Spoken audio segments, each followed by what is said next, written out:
example, the masterpiece film Stalker, directed by Andrei Tarkovsky. The real-life edgelands of an abandoned hydropower plant, a chemical factory, and highway bridge in Estonia became the zone in the film, a mysterious place supposedly visited by aliens and possessing wish-granting properties. These industrial spaces were not designed for human habitation. Their architecture merely tolerates human beings as maintenance providers, reluctantly leaning in to accommodate their scale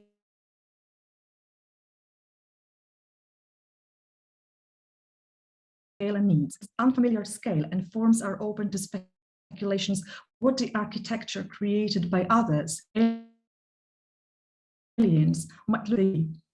The zone in the film also echoes the zone around the Chernobyl disaster zone. The theme of pollution, power, like the environment is often found in the vicinity or at the sites of industrial production.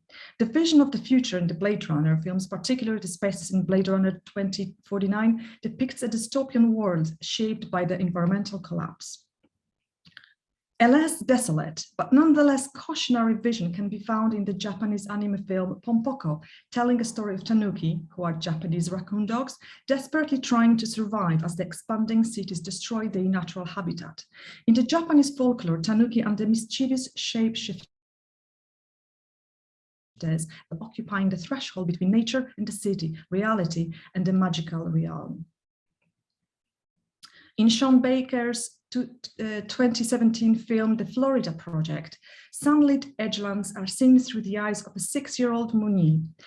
The pastel colors of the motel she lives in with her struggling mother, the neon signs of the drive-thrus and petrol stations, the half-wild green spaces she explores with her friends hold more wonder than the nearby Disneyland, the unreachable epicenter of her world, gracing it with a magical glow.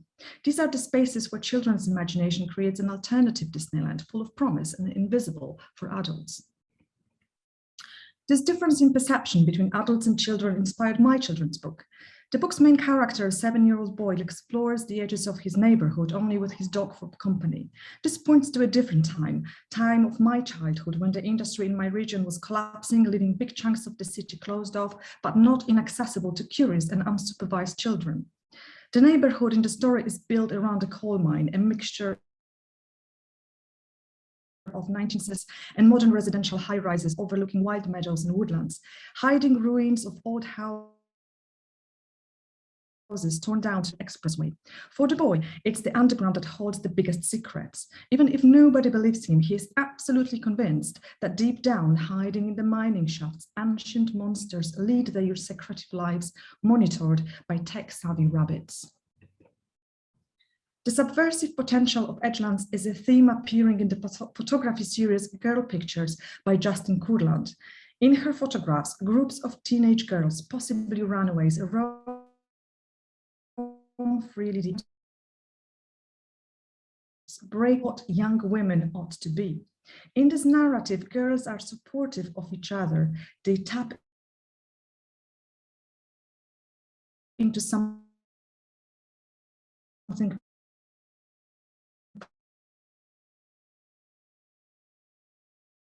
fully embodies nature and taking the opportunity of overlooked edgelands to form secretive alliances. These involve taking over the world. In this vision, edgelands emerge as subversive spaces of female empowerment, youth rebellion, and revolutionary political potential.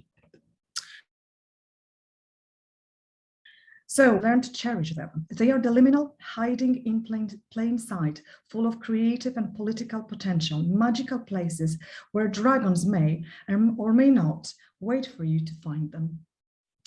Thank you. Thank you very much, Kasia. Well, so our presenters did already their work. So they can just deal with them and give us some insight on the topic. I mean, we've been talking about wastelands, edgelands, villages,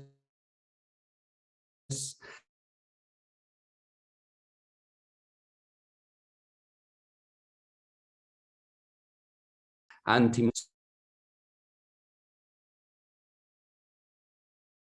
So, Colleen, they have been collecting all the questions, and well, Colleen, Audrey, up to you now. You can start challenge our presenters with very tricky questions. Sure, thank you very much. So as Jose was kind enough to introduce, as we are part of the MSA, I'm the chair of MSSA, and Audrey here is the treasurer of MSSA. And I think because they were so interesting and intricate questions, we were thinking that we should maybe invite the people who ask them to ask them directly, if that's all right with them. I was the first one to ask a question, so probably I can go first with mine. But then we'll invite each person who asked something to just ask the question. That's so brilliant. Mine was actually for Malcolm.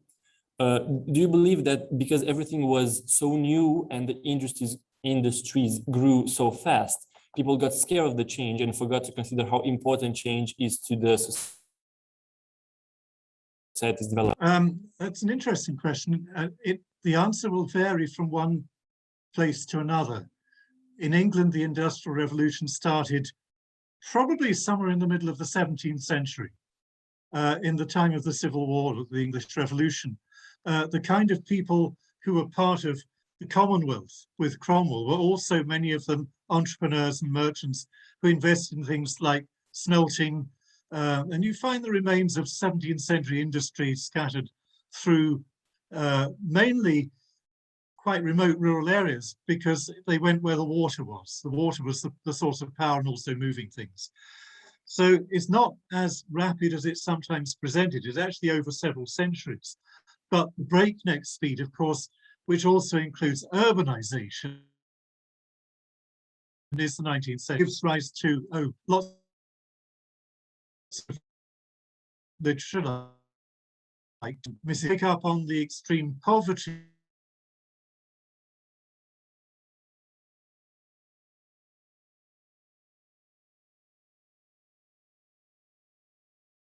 of along with that. And it couldn't have been without it, the decline of the rural through the mechanization of agriculture, which started mainly in the 18th century, which meant that people were thrown off the land. If you worked on a farm,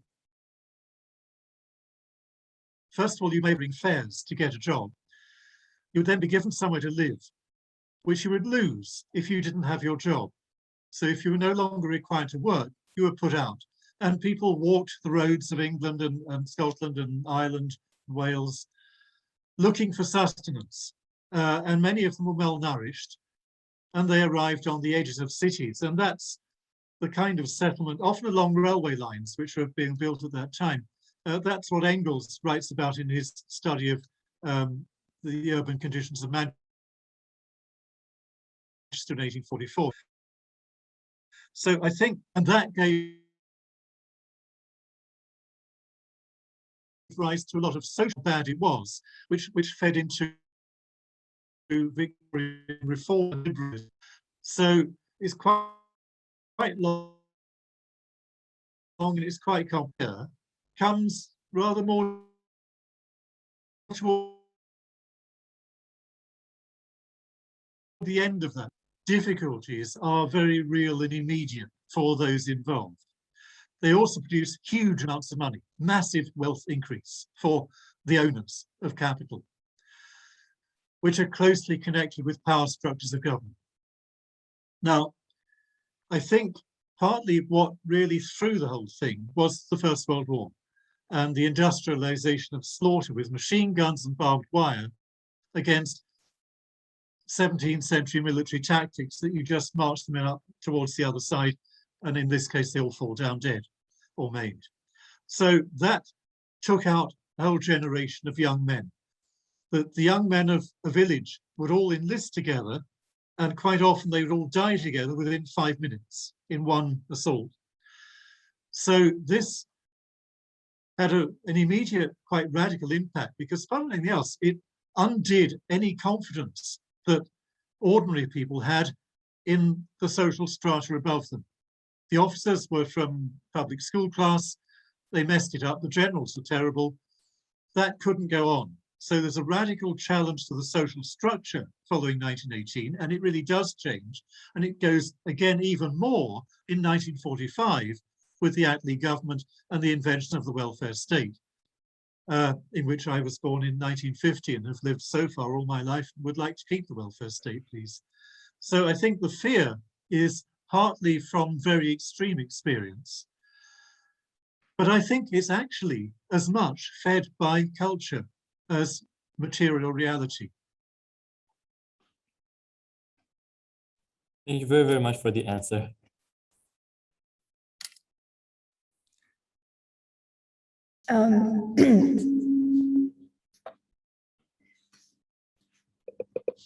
So moving on to the next question from JW, maybe you'd want to unmute and ask yourself. So a bit earlier, you talked about how people have this notion of like afraid of change and like longing for the past, right? Especially towards the end of like this changing era, which is like, I guess, 20th century. But like, I think it's really interesting that the 20th century is, well, the time period with the most change, arguably. So how do you think this way of thinking of like scared of change affected how society changes in a way? And maybe Kasia could answer first, and then Malcolm. So if I understand correctly, this is a question about the fear of change in society. Is that what you trying to do? You want like to how this fear of change in turn changes the society, I guess, is the question. Okay, I think it's an interesting question, because for me this is very generational. I come from a generation, I grew up in Poland, and change is something that was a constant thing that happened to me as a person growing up, and then everything around me was changing with me. I never experienced a stable reality around me in any way. The change in Poland when I was a teenager was just dramatic, and it was palpable, and it was just happening, almost, on a daily basis. So in a way, I kind of came to understand that change is just the most stable thing in the world. So I kind of also think that events like 2008 crash, which completely changed the whole generation of architects my age, and kind of dispersed them across Europe. And then what happened, how many of us ended up in academia because of this, for example. I kind of think that the older generations, they understand and perceive change differently to younger people. And I also think that younger people are much more resilient than they actually realize. And I think that if you ask what change is, different people, different ages, you're gonna get completely different answers. So maybe this is not a question about there's not one change. I think that the changes we perceive is what we perceive as change might be completely different depending on our experiences. I don't know if that's the answer to your question, really, but I did my best. I could add a little bit to that, perhaps. I think the fear of change was particularly strong for those in privileged positions through the 20th century, what we might call the establishment, because I think they realized that the social structures which maintained their power over everyone else were under threat. That the faster the change, or the more widespread the change, the more those inherited structures of power might not survive. So the fear is felt particularly by those at the top of society in the pyramid, as it were. Below that, I think very interestingly, from the late 20th century, say from the 1970s and 80s, right up till now, we have the emergence of the kind of DIY culture, make your own society. I don't mean putting up shelves by DIY, I mean invent your own social structures, and particularly the rise of non-representational politics. That is, Extinction Rebellion and anti-roads protests in the 90s, lots of Occupy in 2011. These ephemeral groupings, coalitions of diverse interests, seem to me really important as another kind of politics, which is gradually replacing the old sort and the structures that maintain that, for whom change is the permanent condition, and for whom all areas are grey areas in which to negotiate. And those negotiations will never be completed. And that seems to me emerging as what may become the mainstream model. But then again, you said lapsed into a dualism by thinking of mainstream and other. It's that kind of dualism that also has to be challenged. It's quite difficult to do because it's really ingrained in us. But what's other to one person is actually that person's center. So I think we have a fear of change for those who have a lot to lose, including their power and their wealth.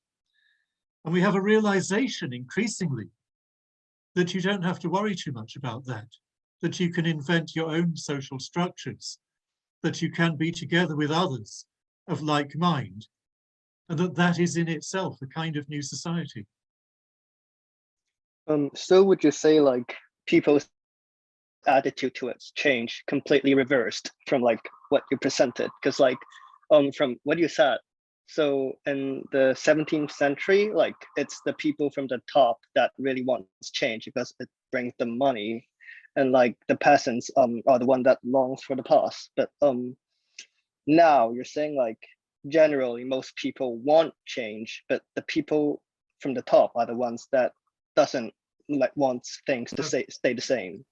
A bit like that, not exactly. I mean, the bourgeois revolutions of the 18th, 19th centuries were essentially about individuals preserving private wealth, the merchant class preserving their ability to make money without regulation by the state.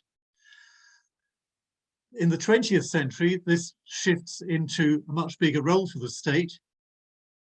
And in the welfare state, the state, of course, becomes the dominant factor, which provides protection for us all. And I would still hold that we need large elements of that, by the way. I don't want to be without that. But I think there is alongside that an increasing realization that people have failed by the system in deep, important material and immaterial ways. And that what they can do is to make their own systems. Cool. Thank you. Oh, sorry. Yes, sorry to cut you off so short. We going to move forward with other questions because I think they link pretty nicely to what has been discussed so far in the debate. So, Audrey, your question. So this is a question from myself. So for Kasia, as you mentioned, the idea of youth rebellion in liminal spaces where there's more space and more potential for political change and development. What are your thoughts on the youth who are now so involved in protesting against authorities to act in the face of the climate crisis? And how do you think this kind of relates to being untouchable or unnamed, how you kind of mentioned? Okay, so generally, I think that being involved in any protest movement is what young people do, but I think that the stakes have never been higher than now. And, and the word extinction is, I don't think there is a bigger threat that we're facing. So obviously it's something that, well, I definitely think that you should get involved. But also, you also have to be quite conscious of the fact that this comes at a cost. It can be quite high cost. And now, as you can see, that the government is moving into penalizing those protests even more. So if you are thinking of getting involved in any direct action, just kind of always understand that can come at a high cost. However, there are other ways of, that you can be involved, and I think you should, because that is really, really, really vital for us. But the potential of Edgelands that I was talking about, it's not a direct thing, but they do offer, spatially spaces that are actually taken over by a lot of people, just to kind of express their, disillusionment or, and critique of what's going on. Then you can see that in graffiti, possibly not the one that I showed, but, if you walk around, you're going to see a lot of this. I think that, the Edgelands, what they have that kind of, aura of being on the edge where the normal rules do not apply.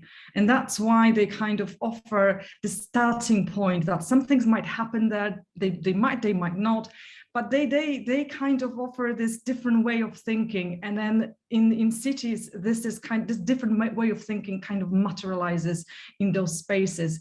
And then that's why I'm fascinated by them. I don't necessarily see them as, as places that, that you can build this alternative reality. I don't think that's actually, realistic or possible, but that's not about that. I think that we desperately need a different way of thinking, but precisely because this big, capitalist narrative forces us to think in a particular way. And if you can find ways of thinking differently, then we can see the way out. So maybe that would be my answer. Thank you very much. I'm sorry. Yeah, so I was also curious because Ray was writing a reflection when Malcolm was presenting, and then about these outskirts in Paris, and then suddenly he was just naming some references that were in Kasia's presentation later. So it's kind of interesting because suddenly we are linking Paris outskirts with Tarkovsky's Stoker, and maybe you can elaborate that a bit more, Ray? Well, I wasn't just seeing into the future as some sort of sage, but the connections were quite clearly there between the two talks. So thanks to both speakers for some fantastic food for thought on that. I suppose I was quite interested to hear more about the zone in Paris, given that clear overlap with Tarkovsky and his adaptation of Roadside Picnic. But I think also extending on some of those themes to look beyond, quite a familiar sort of film and architecture trope of Tarkovsky, and to look at people like Agnes Varda and, the Gleaners and I, and even Vagabond as, much more nuanced, sort of grounded readings of those wastelands and the implications of them. It doesn't come to a question necessarily, but I've got some reading to do on this Parisian zone. I think that's quite important for me to go and revisit. I think also these that sort of museum aspect of the exhibition in Glasgow that Malcolm mentioned. There are further examples of that kind of thing that have been theorized by Joy Hendry, an anthropologist of Japanese culture, who looked at the sort of bubble economy theme parks, where Japanese people were unable to travel. So they would bring the world to them as a kind of theme park. So they would build, their replica of Shakespeare's house and install actors and craftspeople all around it. And, it brings to mind a lot of questions about authenticity, that in those kinds of circumstances that I think aren't actually as easy to answer as we think. The places that I've looked have been architectural museums in Japan, where buildings which are at risk of demolition are uprooted and placed into a park next to one another.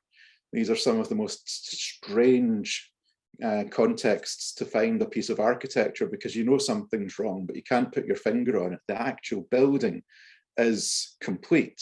It has been uprooted. And it bears the scars of its life as a piece of architecture, but it's completely decontextualized in that process that museums always do. Again, I apologize, it's amusing. It doesn't really go anywhere.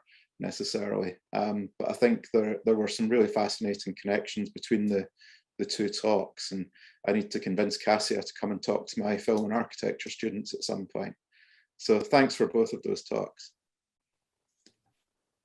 I could maybe make a brief comment. I think, and I don't fully understand this, but there's a very strong attraction currently in post-industrial ruinscapes. A little bit different in different countries. In Germany, there are lots of these, Duisburg Nord, for example, huge site, and the whole park along the Emscher River, which has been cleaned up, open to public access, has some social uses like using structures for climbing practice and so on. But the old industrial forms, the big tanks and the blast furnace and so on, are still there as a kind of monument. It's a bit like Stonehenge. Some past society about which we know very little left its monuments, and we like climbing over them. And I think that's really, people have written quite a lot about that, but it's quite fascinating area of enchantment that people clearly project values onto these sites, which actually are kind of literally wastelands. You know, they are detritus of industry, and of industry that cause huge pollution, which we would read with a green consciousness in a very particular way now. And yet they become very beautiful. Beautiful being in the eye of the beholder, not as an objective quality. So I think that's very much part of the current sort of cultural mix. And it probably overlaps with the attraction to zone in Tarkovsky, etc. Because again, we're drawn into this, we're enchanted by it. The question is to what extent we're captured by it, which might be a little bit dangerous. I think some of the discussions in fairly old museum studies, grounds this in the power of resonance and wonder, and that we feel the past within these environments, but we also have that almost childlike sense of wonder about these heroically scaled objects that remain afterwards. And we do form attachments to these even outside of a nostalgia for the generations who might have worked there. So I think it is interesting. And I would also say that it's important not to forget that industry did have quite a lot of benefits, things that we now take for granted, like the heating in our houses, that we wouldn't really like to be without, but we need to find more sustainable ways of maintaining. Thank you very much.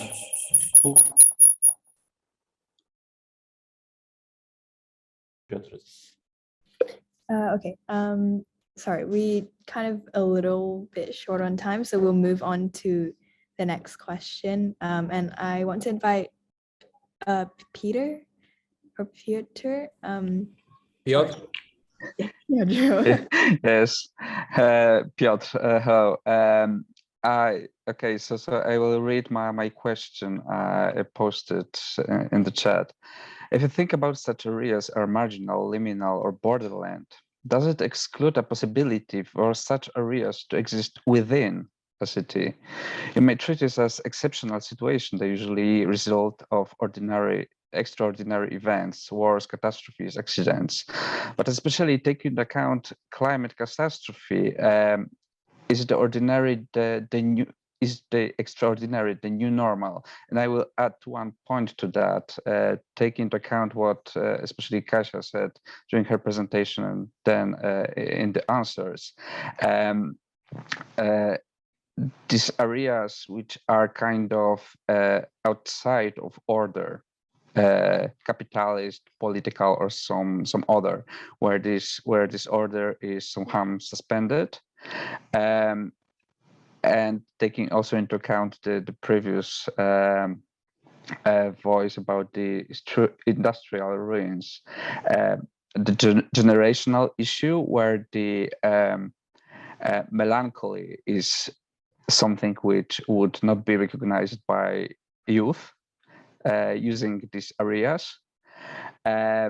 So about the empty areas within the city, and also about the order, suspension of order, or perhaps temporal orders imposed by different users of these areas? Thank you. Okay, so a couple of points here, I think, just kind of unpacking this. So the edgelands are within cities, and that's exactly, you know, the difficulty here, that how do you define them? I don't think that they don't belong to the city. They are integral part of the city. I would even argue that there's no city without edgelands. They do make the city, in fact. So they're gonna always be here with us, and then that kind of adds another layer of, you know, the complexity of the city, and so definitely this is, for me, they are actually very, very urban. And I know that one of the definitions is about neither urban nor rural, but in a way, still, again, what exactly is rural nowadays? What's the kind of, you know, what's the countryside really? And I think that, you know, that there's always that question. I mean, for me, in general, maybe there's another way of looking at all of this, and I'm not sure if I'm kind of diverting from your question, but I think that's quite an important point to make, is that if we look at that space from the point of view of the natural world, actually edgelands are one of the most vital parts of, you know, of nature, because they are completely left unattended very often. So nature takes over and they actually become biodiversity hubs. A lot of spaces that have been just kind of left neglected and just left in the cities, you know, without an intervention for years, they became, you know, precious biodiversity sites. So for me, they also bring that, you know, this kind of, you know, nature bringing that kind of a rebellious streak to all of this. So against all odds, it takes over and does its job. And then you have the countryside with massive plantations, monoculture. The diversity is just almost zero there. There's nothing. Also pesticides on all of this, and it just becomes kind of the deadline. So we have this, you know, so what Malcolm was talking about, this bucolic vision of what countryside is, it's actually untrue. This is the cities, that those kind of, you know, spaces, the unattended spaces, the third landscape, they are more vital to our survival than the countryside, which becomes, you know, over treated with chemicals and monocultural spaces for food production, and, you know, farting pigs, just to put it, you know, and cows, just to put it into, you know, into some, you know, some discussions about food production and stuff.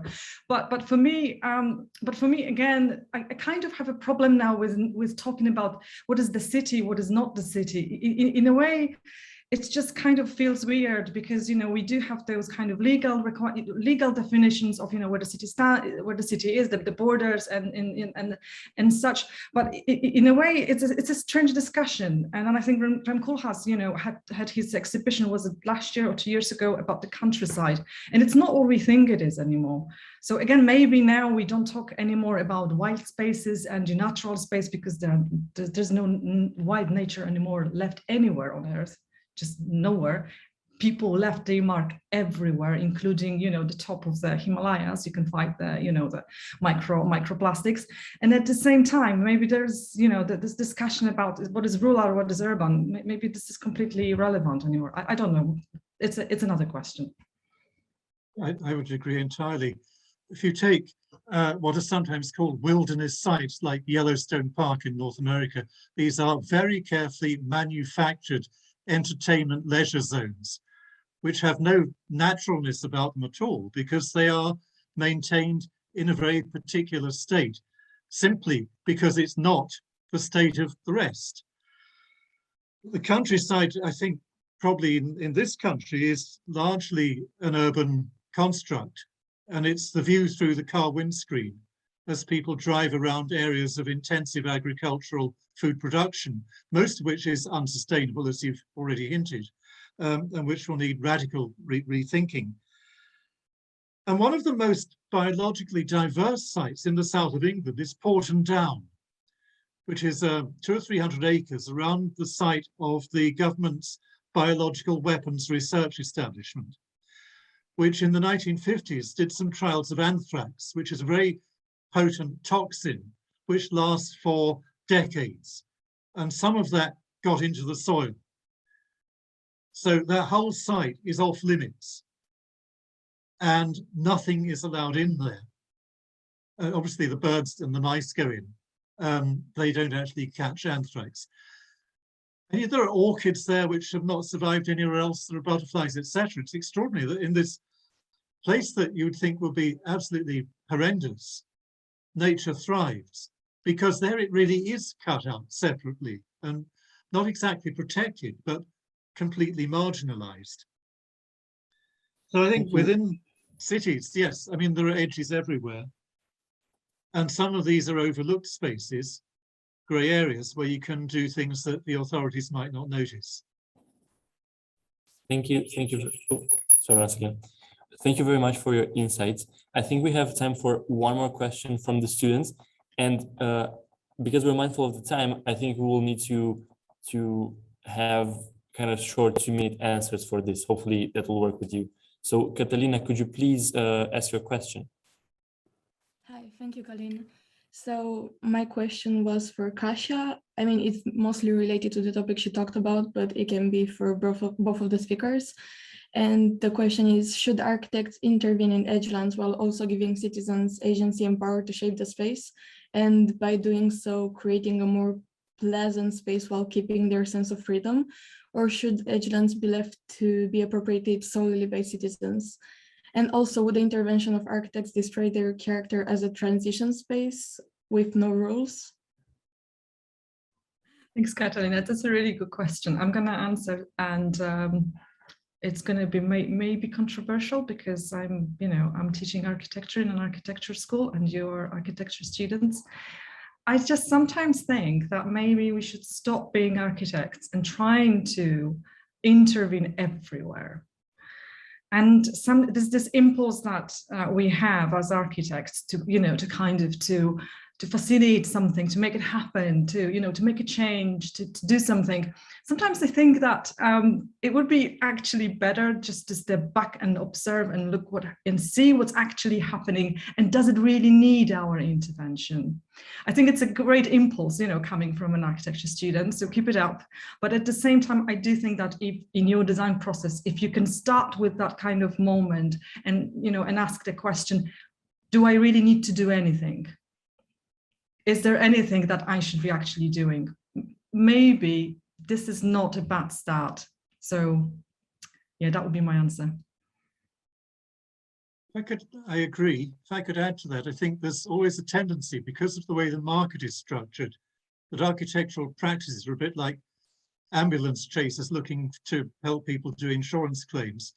They have to look for the next budget or the practice goes broke. That's very unhelpful indeed and very unhealthy. So standing back, yes, I think some people might say it's a luxury, but it's actually, I would argue, but I don't need to earn a living anymore. I'm an old age pensioner now. It's actually extremely important to be able to do that and to make a gap, to make a space where it all stops for a moment, which throws you back on what else you might imagine.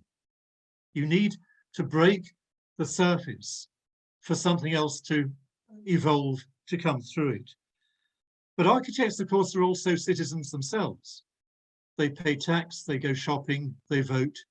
There's no prohibition on architects becoming members of community groups, social campaigns, environmental campaigns, and so on.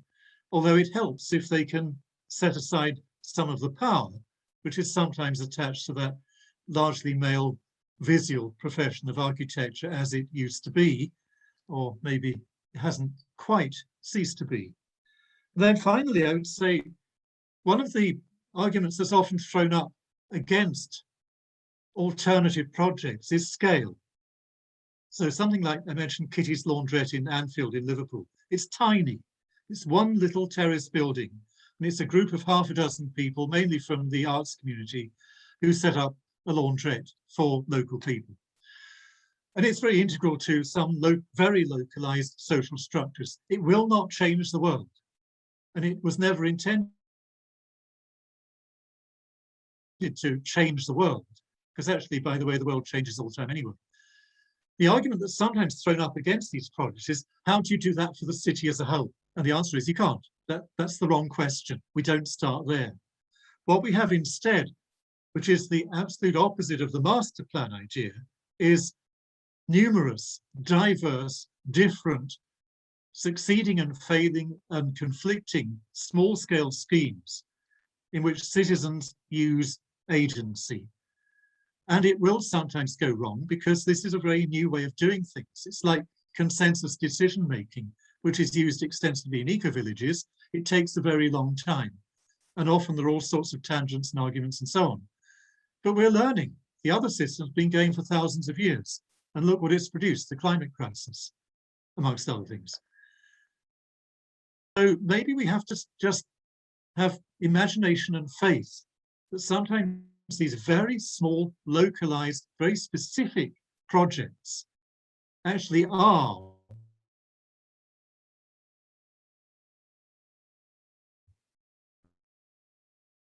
an alternative to society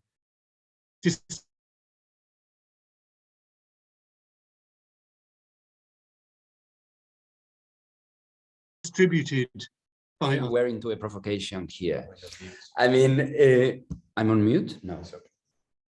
I'm on mute? No, that's okay. Sorry.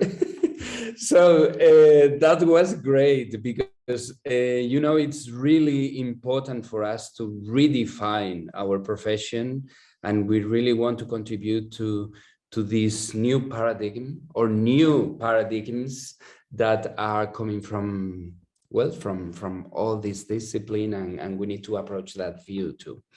Thank you very much, Kasia. Thank you very much, Malcolm. You really had very good presentations, very well curated.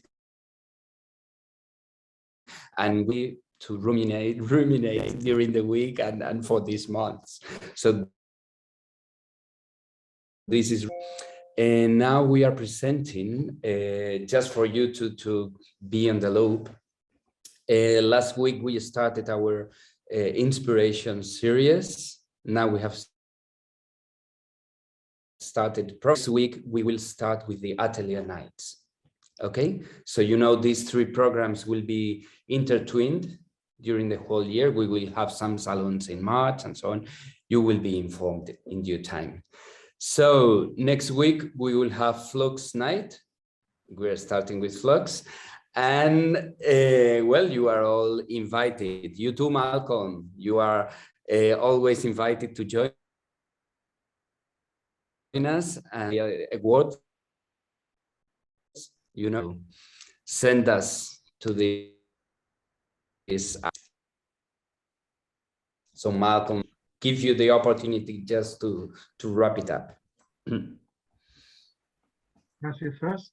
Okay. Okay, I'm going to go first. What I would like to say is that I really want you to, before you think, observe, and don't rush into making, you know, big gestures. I do think this in taking your time, in listening, and in general, I think that if you really look at the city after today's talk and kind of notice those spaces and notice those little things happening there that are kind of, you know, pointing into, you know, a different type of thinking, that would be really great. So that's from me. Thank you very much. Thank you, Kasia. Malcolm? Just one brief thought. Modernization tends to depend on professional expertise. That's throughout the 20th into the 21st century through planning, architecture, design, and so on. Maybe as professional architects and designers and planners, you could just put that aside for a bit and simply be there with others and watch and listen. Listening is particularly important. And bear in mind that there are different kinds of knowledge. There's intellectual knowledge. There's, you know, the theory that people like me work with all our careers. There's also tacit knowledge, the knowledge that comes only from experience, which is expressed in different ways. And if that expression is viewed through the lens of intellectual knowledge, it looks fragmented and all over the place. But if listened to, it's really very important, because if you live somewhere, you are an expert on living there. And that expertise, which is tacit, is vital. Thank you very much. Well, we wrap it up here. See you all next Thursday. If you want just to turn your cameras off, cameras on, just to wave and say goodbye. See you soon. Have a great week. Thank you very much. Thank you very much. Welcome. Thanks, everybody. Bye-bye. Thank you.